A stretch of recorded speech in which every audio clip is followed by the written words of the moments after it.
میں آپ کو کمال عطا کیا گیا، آپ کو نبوت عطا فرمائی تو سب نبیوں سے بلند مقام عطا فرمایا کہ آپ امام الانبیاء ہیں۔ حضور علیہ الصلوۃ والسلام کو کتاب عطا فرمائی تو سب کتابوں سے افضل کتاب عطا فرمائی۔ کریم آقا صلی اللہ تعالی علیہ وآلہ وسلم کو معجزات عطا فرمائے تو سب نبیوں سے زیادہ معجزات عطا فرمائے۔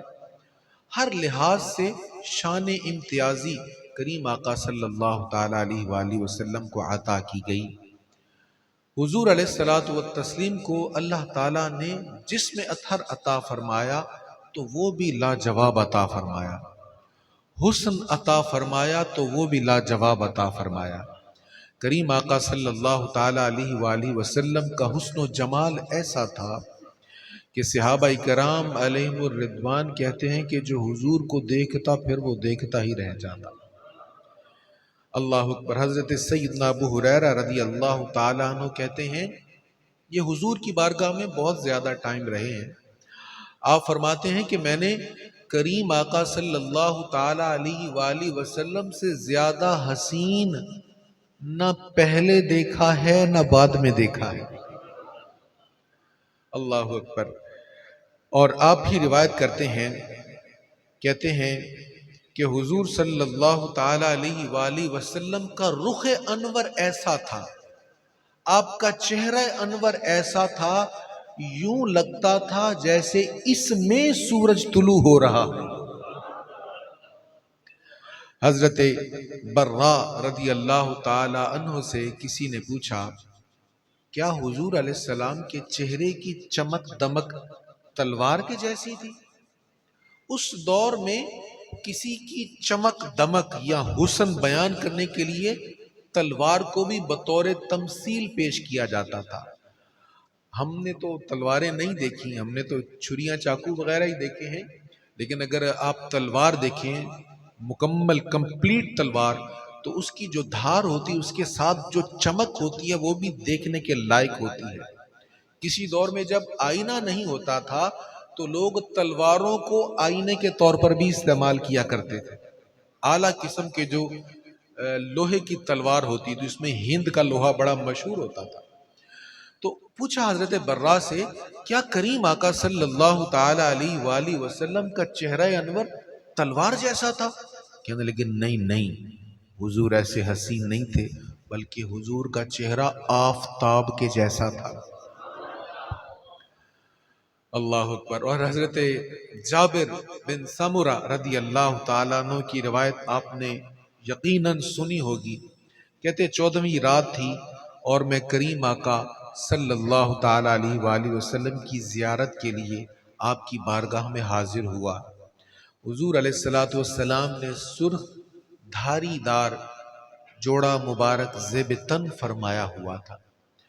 کہتے حضور کو دیکھ کر تو صحابہ کی بھوک پیاس مٹ جایا کرتی تھی، حضور کا دیدار کر کے تو صحابہ کی دن بھر کی تھکاوٹ ختم ہو جایا کرتی تھی۔ کہتے میں جب حضور کی بارگاہ میں حاضر ہوا، ایک تو ماحول بڑا خوبصورت کہ 14ویں کا چاند چمک رہا ہے۔ ہمارے ہاں تو 14ویں کا چاند چمکے تو ہمیں پتہ ہی نہیں چلتا، زمین پر روشنی اتنی زیادہ ہے اور ہمارے اور چاند کے درمیان پولوشن اتنی زیادہ ہے کہ ہم نہ اس کا صحیح حسن دیکھ سکتے ہیں نہ اس کی روشنی کو دیکھ سکتے ہیں۔ لیکن اگر آپ کسی دیہات میں جائیں جہاں پولوشن کم ہے تو وہاں اگر آپ 14ویں کا چاند دیکھیں تو مزہ دوبالا ہو جائے۔ اور اللہ کرے کبھی آپ مدینہ طیبہ میں جائیں، حضور کے روضہ اطہر کے قرب میں جائیں، وہاں 14ویں کے چاند کو دیکھیں، خدا کی قسم یوں لگے گا بارگاہ مصطفیٰ سے نور کی خیرات لینے آیا ہوا ہے۔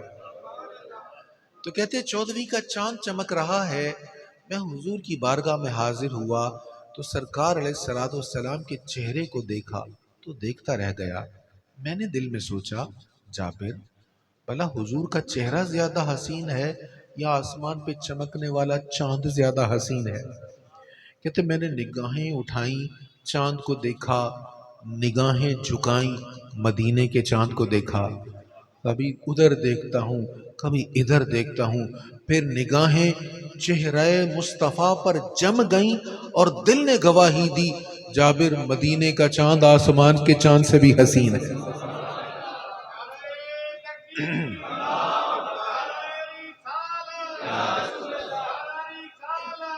رسول مرحبا مرحبا مرحبا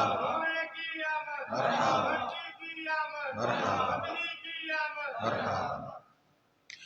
کہتے دل نے گواہی دی حضور کا چہرہ چاند سے زیادہ حسین ہے، اور تاجدار گولڑا نے کیا حسین بیان کیا۔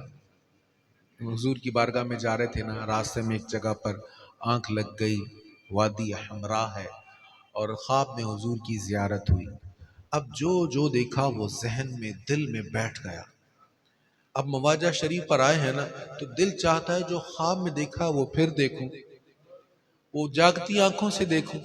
اس آرزو کے ساتھ اب کلام لکھ رہے ہیں، اور کیا کہتے ہیں؟ مکھ چن بدر شاشانی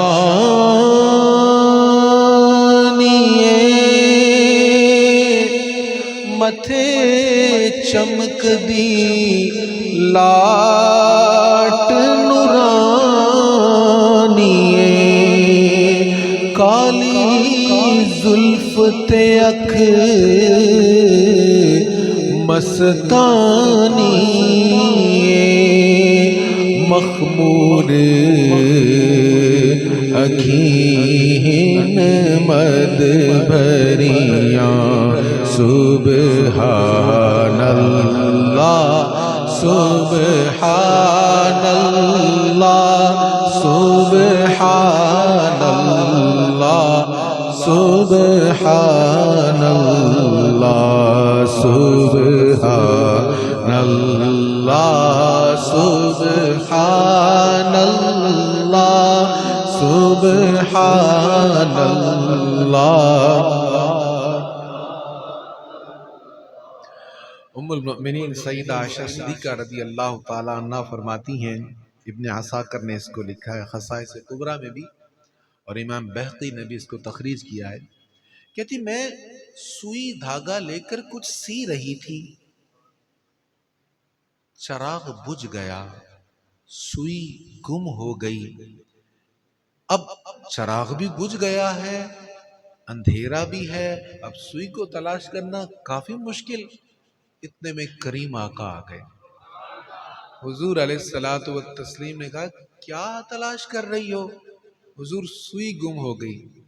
ایک روایت میں حضور مسکرائے، اور زیادہ جو لکھا ہے محدثین نے کہ سرکار علیہ الصلوۃ والسلام کے چہرہ انور سے اتنا نور پھوٹ رہا تھا، کہتے گم شدہ سوئی مل گئی۔ سبحان اللہ سبحان اللہ سبحان اللہ سبحان اللہ سبحان اللہ سبحان اللہ سبحان اللہ۔ حضرت سیدنا ابو ہریرہ رضی اللہ تعالیٰ عنہ فرماتے ہیں کریم آقا صلی اللہ تعالیٰ علیہ وآلہ وسلم کی پیشانی مبارک کشادہ تھی، اور ایک روایت میں سیدنا ابو ہریرہ ہی فرماتے ہیں کہ حضور علیہ الصلوۃ والتسلیم کی پیشانی مبارک ایسی چمکدار تھی، ایسے لگ رہا تھا جیسے پیشانی میں سورج دوڑ رہا ہے۔ مکھ چن بدر شاشانی متھے چمک دی لاٹ نورانی کالی زلف تے اکھ مستانی مخمور اکھین مد بھریاں سبحان اللہ سبحان اللہ سبحان اللہ۔ اس صورت نو میں جانا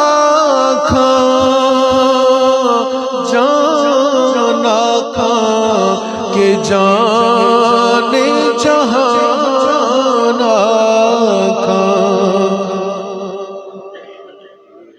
کوئی معمولی شاعر نہیں ہے. آج کے دور میں تو عجیب مزاج بن گیا، ایسے ایسے کلام لکھے جاتے ہیں، کلام سن کے لگتا ہے کہ چوٹ شاعر کے دل پر نہیں سر پہ لگی ہوئی ہے.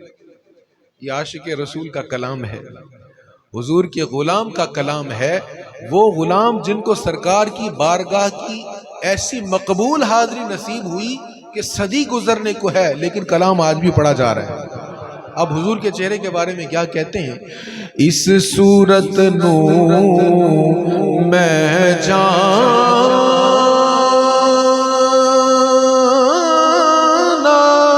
کھا جانا کہ جانے جہانا کا سچ آقا تیرا بیدی میں شانہ کا سچ آقا تیرا بیدی میں شانہ کا اس شان تو شانہ سب بڑیاں سبحان اللہ سبحان اللہ سبحان اللہ. حضرت ہند بن ابی حالہ کی ایک روایت ہے، کہتے ہیں نبی پاک صلی اللہ تعالی علیہ وآلہ وسلم کے دانت مبارک کیسے تھے؟ کہتے دانت ایسے تھے لگتا تھا جیسے سفید خوبصورت اولے ہوتے ہیں. اور سیدنا ابو ہریرہ رضی اللہ تعالیٰ عنہ کہتے ہیں کہ حضور کے دانت مبارک نہایت شفاف چمکدار موتیوں کے جیسے تھے. چٹے دند موتی دیاں ہین لڑیاں ایسے ہی نہیں کہہ دیا، حدیثیں پڑھنے والے اور حدیثوں میں جو پڑھا خواب میں حضور نے دکھا بھی دیا تھا. اللہ اکبر. اچھا، دانت کتنے ہی خوبصورت ہوں، دانتوں پر پلاک بھی جم جاتا ہے، درمیان میں بیکٹیریاز بھی آ جاتے ہیں. اور ہوتا یہ ہے کہ انسان کتنا ہی نفاست پسند کیوں نہ ہو، نفیس طبیعت ہو، تو جو دانتوں کی چبائی چیز ہوتی ہے یا منہ میں آئی ہوئی چیز، لعاب سے گیلی ہوئی چیز ہوتی ہے، اس میں کچھ نہ کچھ سمیل ضرور آ جاتی ہے. زیادہ چیز کو جب دبایا جائے چبایا جائے تو اس میں اور زیادہ آ جاتی ہے. کریم آقا صلی اللہ تعالیٰ علیہ وآلہ وسلم کی دانتوں کی نفاست و نظافت کیسی تھی؟ حضرت عمیر انصاری رضی اللہ تعالیٰ عنہ کہتی ہیں کہ ہم حضور کی بارگاہ میں 5 بہنیں حاضر ہوئیں.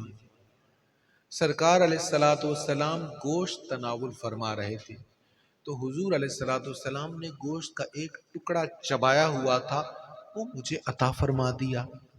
میں نے کہا تبرک ہے حضور کا. ہم 5 بہنوں نے آپس میں تقسیم کر لیا.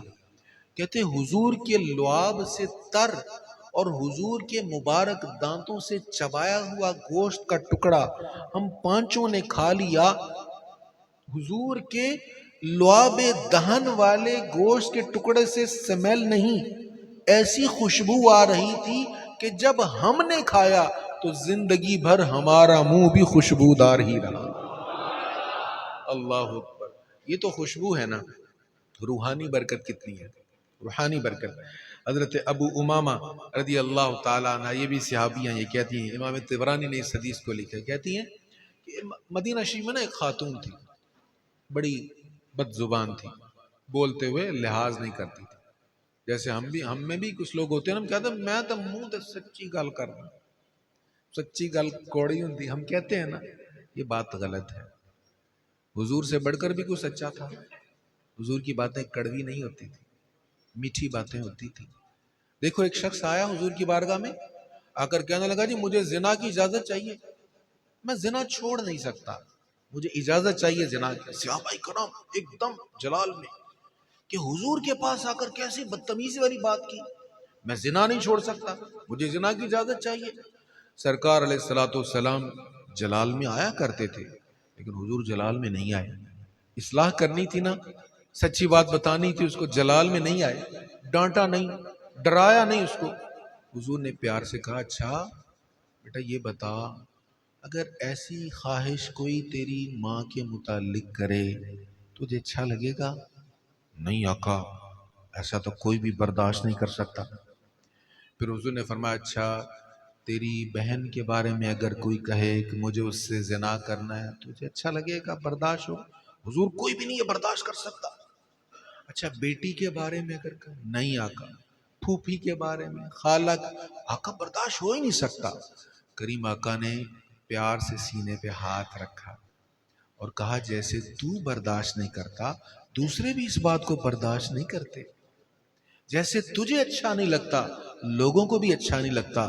صحابہ کرام کہتے ہیں ہم نے دیکھا وہ جو اصرار کر رہا تھا میں نے زنا کرنا، وہ واپس جا رہا ہے اور یہ کہتے جا رہا ہے اے کریم آقا میں کبھی زنا نہیں کروں گا۔ تو یہ جو ہم کہتے ہیں نا میں سچی گل کرنا، منہ تے کرنا، کھری گل کرنا، میں تے ایسے ہی، میں تو منہ پھٹ ہوں، یہ خوبی نہیں ہے۔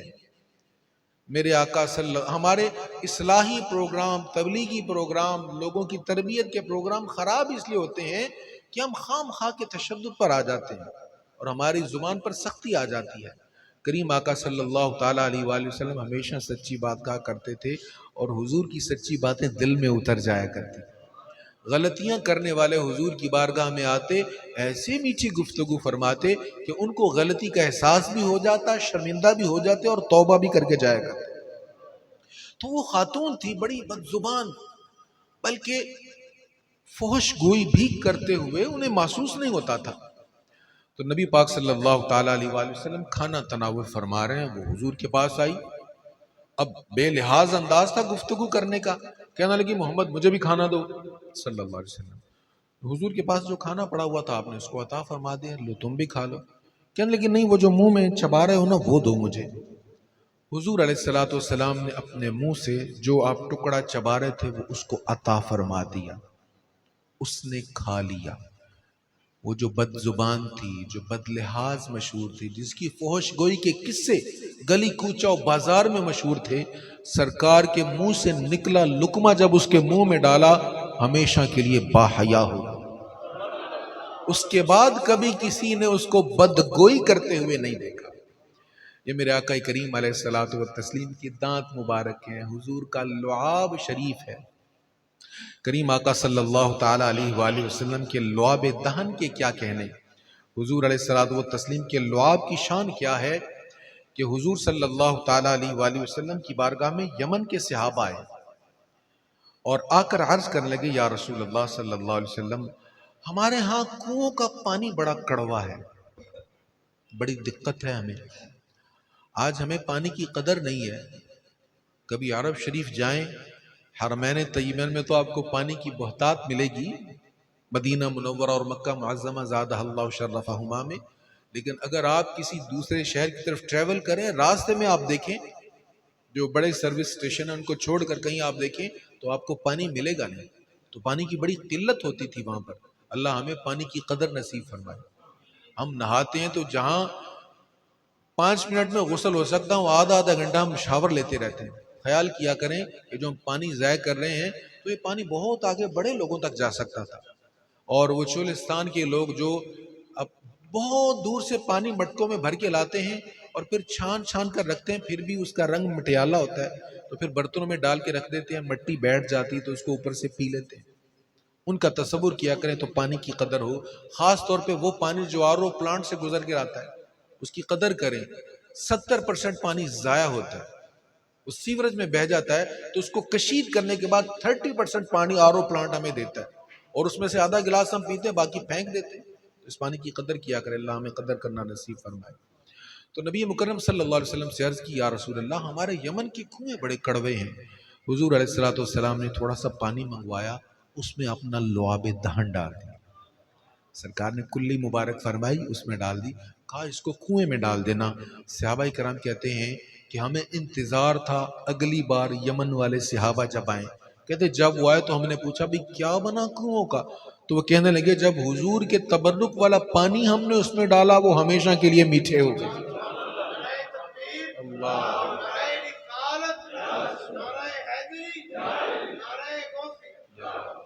اور یہ حضور کا لعاب ہے۔ دیکھیں ہمارے اور حضور کے لعاب میں کتنا فرق ہے، کوئی موازنہ ہو ہی نہیں سکتا نا، ہماری کسی چیز کا حضور سے موازنہ ہو ہی نہیں سکتا۔ ایک ہمارا لعاب ہے، ہم کتنے ہی صاف شفاف کیوں نہ ہو، کسی اچھی جگہ پہ ہم اپنا لعاب پھینک دیں، لوگ ہم سے ناراض ہو جائیں کہ کیا بدتمیزی، تمہیں مینرز ہی نہیں ہے، آداب ہی نہیں ہے، ہاسپٹل میں آئے، پارک میں، اور تم نے یہاں پہ تھوک دیا۔ اور حضور کا لعاب ہے۔ سرکار کریم علیہ الصلوۃ والتسلیم نے خیبر کی رات کیا فرمایا تھا؟ صبح میں جھنڈا اس کو دوں گا جس کے ہاتھ پر فتح ہوگی، اور وہ اللہ اور اس کے رسول سے محبت کرتا ہے، اللہ اور اس کا رسول اس سے محبت کرتے ہیں۔ اب صحابہ کرام کو انتظار تھا جھنڈا ہمیں مل جائے، ہمیں مل جائے۔ کیوں انتظار تھا؟ اس لیے نہیں کہ ہم فاتح خیبر بن جائیں، اس لیے کہ حضور نے کہا ہے اللہ اور اس کے رسول سے محبت کرتا ہے، اور اللہ اور اس کا رسول بھی اس سے محبت کرتا ہے۔ صبح حضور علیہ الصلوۃ والسلام نے مجمع میں نگاہ دوڑے، فرمایا این علی، علی کہاں ہے؟ حضور وہ تو بیمار ہیں، آشوب چشم ہے، جیسے ہمارے یہاں مرض عام ہے آج کل، وائرل ہوا ہے، آشوب چشم ہے، لایا گیا۔ حضور علیہ الصلوۃ والسلام نے کیا علاج کیا؟ اپنا لعاب دہن آنکھوں میں لگا دیا۔ یہ سرکار کریم علیہ الصلوۃ والتسلیم کا لعاب دہن ہے کہ جہاں لگا وہاں پر شفا ہو گئی۔ اللہ اکبر۔ کریم آقا صلی اللہ تعالی علیہ وآلہ وسلم کے لعاب دہن سے بھی خوشبو آیا کرتی تھی۔ حضرت انس بن مالک رضی اللہ تعالیٰ عنہ روایت کرتے ہیں کہ میں نے تمام قسموں کے عطروں کو سونگھا ہے، مگر آپ کے لعاب دہن سے زیادہ میں نے کسی خوشبو کو نہیں سونگھا۔ اللہ اکبر۔ حضور صلی اللہ تعالیٰ علیہ وآلہ وسلم کا بدن مبارک خوشبودار تھا۔ سرکار کے جسم اطہر سے نکلنے والے تمام فضلات خوشبودار تھے۔ حضور کے بدن مبارک سے نکلنے والا پسینہ خوشبودار تھا۔ مولا علی رضی اللہ تعالیٰ عنہ سے کسی نے عرض کی، کسی نے بتایا کہ میں حضور علیہ الصلوۃ والسلام کے جسم کے ساتھ میں مس ہوا ہوں اور میں بغل کے قریب تک آیا۔ تو مولا علی نے ان سے پوچھا، اچھا پھر بغل کی بو کے بارے میں تیری کیا رائے ہے؟ پسینے کی سمیل، انسان کتنا ہی صاف شفاف ہو تو بغل ایک ایسا مقام ہے یہاں سے سمیل تھوڑی بہت آ ہی جاتی ہے، اور اسپیشل یہاں پر رول آن لگاتے ہیں یا ڈیوڈرنٹ وغیرہ لگائے جاتے ہیں کہ یہاں سے سمیل نہ نکلے۔ تو مولا علی کہتے ہیں جب میں نے اسے پوچھا بغل کی بو کے بارے میں تیری کیا رائے ہے، وہ کہنے لگا خدا کی قسم مشک سے بہتر خوشبو حضور کی بغلوں سے آ رہی ہے۔ اللہ اکبر۔ نبی مکرم جان دو عالم صلی اللہ تعالی علیہ وآلہ وسلم کا پسینہ مبارک، حضرت ام سلیم رضی اللہ تعالی عنہا آپ کے گھر میں حضور علیہ الصلوۃ والسلام تشریف لائے، انہوں نے بستر پیش کیا، بستر تھا لیدر کا، چمڑے کا، حضور لیٹ گئے۔ اب بدن اطہر سے پسینہ مبارک کثرت کے ساتھ نکل رہا ہے۔ اب ام سلیم کیا کرتی، وہ پسینے کو اکٹھا کر رہی ہیں، جمع کر رہی ہیں، ایک شیشی میں ڈال رہی ہیں۔ حضور کی آنکھ کھل گئی، ام سلیم یہ کیا کر رہی ہے؟ حضور یہ پسینہ اکٹھا کر رہے ہیں۔ کس لیے؟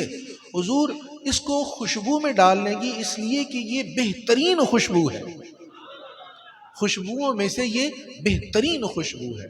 تو سرکار کا پسینہ مبارک بہترین خوشبو تھا، سرکار کی گفتگو مبارک بہترین گفتگو تھی، سرکار کا سراپا بہترین سراپا تھا۔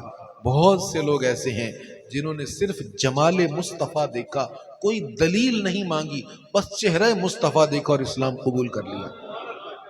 حضرت عبداللہ بن سلام رضی اللہ تعالیٰ عنہ یہودیوں کے بہت بڑے عالم تھے، تو یہودیوں نے ان کو تیار کیا حضور علیہ الصلوۃ والسلام سے مناظرہ کرنے کے لیے، بحث کرنے کے لیے۔ مدینہ منورہ میں تیزی کے ساتھ جب اسلام پھیلنے لگا، اب یہود اس پر سوچ رہے تھے کیسے اسلام کی طاقت کو دبایا جائے۔ اب ظاہر ہے حضور علیہ الصلوۃ والسلام کا جو پیغام تھا، اس پیغام میں ایک جاذبیت تھی، ایک طاقت تھی، وہ پھیل رہا تھا، تو اس کے مقابلے میں دلائل کوئی بڑا عالم ہی پیش کر سکتا تھا۔ تو دیکھا گیا بڑا عالم کون، عبداللہ بن سلام کو لایا گیا، بلایا گیا، تیاری کروائی گئی کہ تم نے حضور سے یہ اس انداز میں بحث کرنی ہے اور لاجواب کرنا ہے، شور اٹھ جانا چاہیے، ایک بار پتہ چل جانا چاہیے، ثابت کر کے آنا ہے معاذ اللہ کہ وہ جھوٹے ہیں۔ عبداللہ بن سلام کہتے ہیں میں نے بھی خوب سوال تیار کیے، یہ سوال کریں گے اس کا یہ جواب دیں گے تو میں یہ سوال کروں گا، اگر یہ کہیں گے تو پھر یہ کروں گا، یہ کہیں گے تو پھر یہ کہوں گا۔ تو مناظرہ میں عام طور پر مخالف کو چت کرنے کا ہی عزم ہوتا ہے نا۔ تو کہتے میں یہ سوچ کر سوالوں کی پنڈ سر پہ اٹھا کر حضور کی بارگاہ میں چلا گیا، دیکھا تو کریم آقا صلی اللہ علیہ وسلم صحابہ کے جرمٹ میں بیٹھے ہیں، میٹھی میٹھی گفتگو فرما رہے ہیں۔ اب حضور کی گفتگو کا کیا انداز ہوتا تھا، ایک سمت علی، ایک سمت عمر، صدیق ادھر، عثمان ادھر، ان جگمگ جگمگ تاروں میں مہتاب کا عالم کیا ہوگا۔ یہ شاعر جو یہاں کہہ رہا ہے نا کیا ہوگا، اس میں بڑا لطف ہے۔ کہتے ہیں ان جگمگ جگمگ تاروں میں مہتاب کا عالم کیا ہوگا۔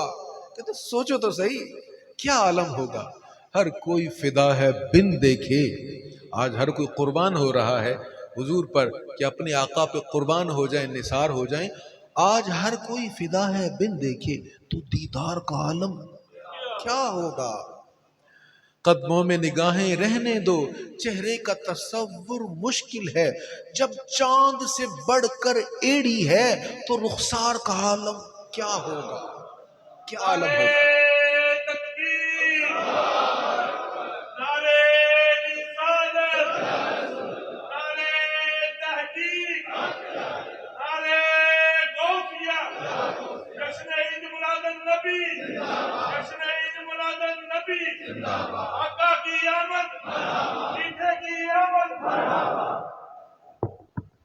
سرکار عبد قرار صلی اللہ تعالی علیہ وآلہ وسلم گفتگو فرما رہے۔ اب حضور کی گفتگو کا منظر کیا ہوتا تھا، عروہ بن مسعود سفیر تھے مشرکین مکہ کی طرف سے، حضور کی بارگاہ میں مشرکین کی طرف سے نمائندے بن کر آئے، ابھی اسلام قبول نہیں کیا، امام بخاری نے اس کو لکھا۔ حضور کی بارگاہ سے ہو کر واپس گئے، اب مشرکین باتیں کر رہے تھے، مسئلہ ہی کوئی نہیں ہے، ان مسلمانوں سے نمٹ لیں گے، کچل دیں گے، رسیاں باندھ کر ان کو ماریں گے، یہ کریں گے وہ کریں گے۔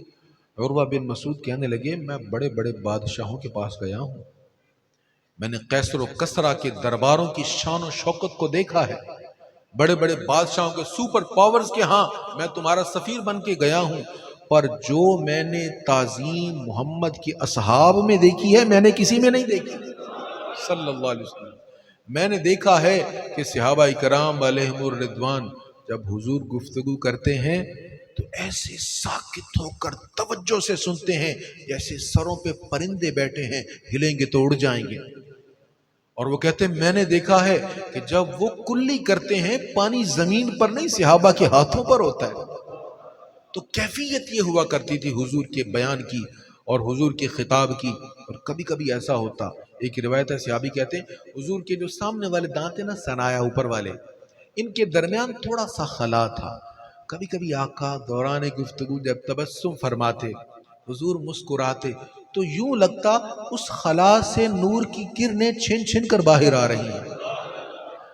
سرکار گفتگو فرما رہے ہیں، اب صحابہ کرام علیہم الرضوان بیٹھے ہوئے ہیں، دیدار بھی کر رہے ہیں اور باتیں بھی سن رہے ہیں۔ قربان جاؤ صحابہ کی عظمت، جنہوں نے حضور سے قرآن سنا، حضور سے حدیث سنی اور ساتھ ساتھ دیدار مصطفیٰ بھی کیا ہے۔ اللہ اکبر، کیا حسین دور تھا، کیا نصیب والے وہ لوگ تھے۔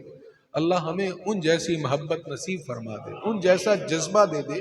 کتنا پیار کیا آقا سے، ایک ایک حدیث کے لیے 4 دن 7 دن 10 دن کا سفر کیا۔ حدیث بھی وہ جو حضور سے سنی ہے کہ میں نے حضور سے یہ حدیث سنی تھی، مجھے پتا چلا بصرہ میں ایک شخص ہے اس نے بھی یہ حدیث سنی ہے، ذرا جاؤں تو صحیح پوچھ کے تو آؤں، جو لفظ میں نے سنے تھے وہی لفظ اس کے ہیں۔ اتنا سفر کیا، گورنر نے استقبال کیا، کہا یہ حضور گورنر ہاؤس میں، کہا نہیں میں حدیث سننے آیا ہوں۔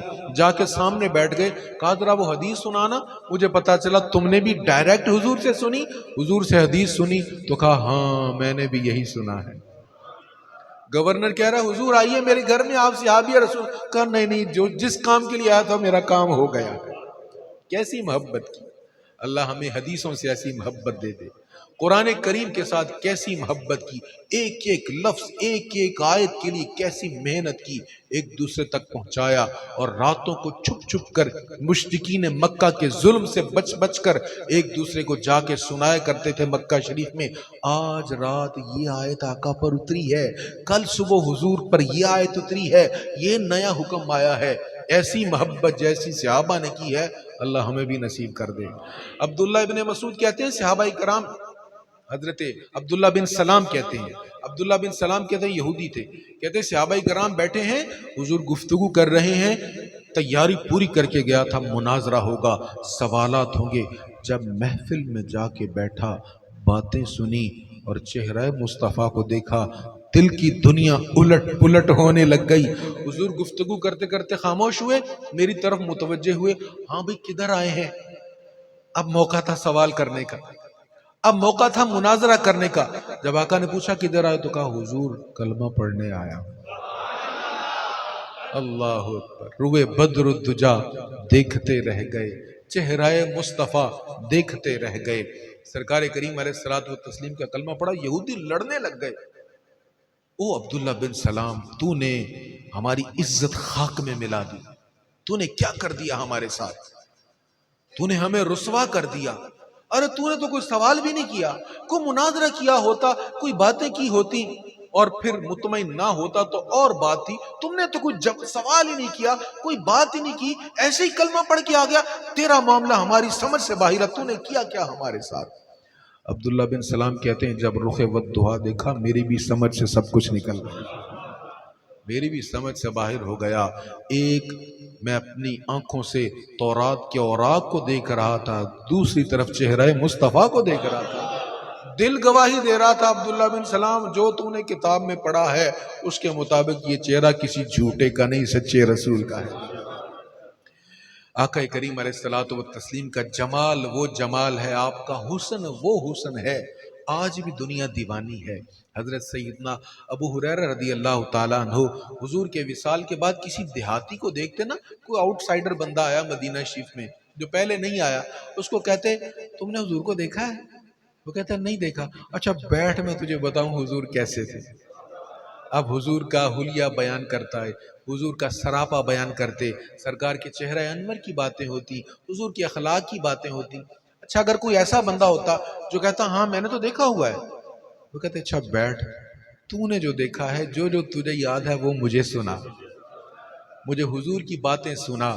اللہ اکبر۔ سرکار کریم علیہ السلام کی باتیں کرنے کا مقصد یہ ہے ہمارا دل اس آقا سے جڑ جائے، ہم اس آقا کریم علیہ السلام سے محبت کریں۔ یہ دنیا اس وقت بہت فاسٹ دور چل رہا ہے، ٹائم بڑی تیزی سے گزر رہا ہے اور ہماری آنکھیں بچ نہیں رہی۔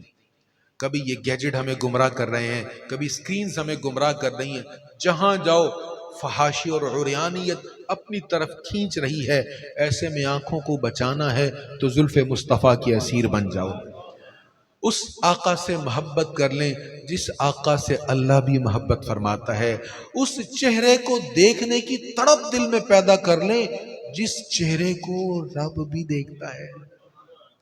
اللہ اکبر۔ قد نرا تقلب وجهك في السماء۔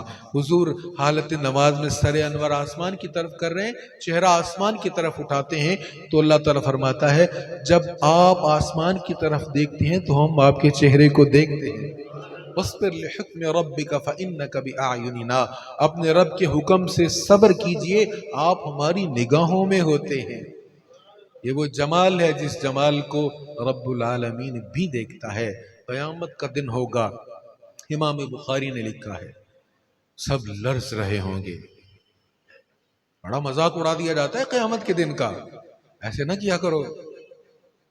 اللہ اکبر۔ بڑی سختی ہوگی، ابتدائی حالت میں تو سب لرز رہے ہوں گے،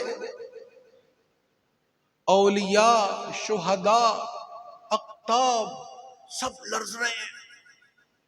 وہ جن کے بارے میں لا خوف علیہم ولا هم یحزنون، وہ بھی ڈر رہے ہیں۔ یہاں تک سیدنا آدم علیہ السلام کہہ رہے ہیں نفسی نفسی، مجھے اپنی جان کی فکر ہے۔ پیارے ابراہیم خلیل اللہ کہہ رہے ہیں نفسی نفسی۔ لوگ ان کے پاس جاتے ہیں، جا کر کہتے ہیں آپ اللہ کی بارگاہ میں سفارش کریں، اور وہ کہہ رہے ہیں ذهبوا الی غیری، کسی اور کے پاس جاؤ۔ نوح علیہ السلام یہی کہہ رہے ہیں، موسیٰ علیہ السلام یہی کہہ رہے ہیں ذهبوا الی غیری، جناب آپ اللہ کے جلیل القدر نبی ہیں، ہماری مدد کیجئے گا، اللہ کی بارگاہ میں سفارش کریں۔ وہ کہتے ہیں ذهبوا الی غیری، کسی اور کے پاس جاؤ۔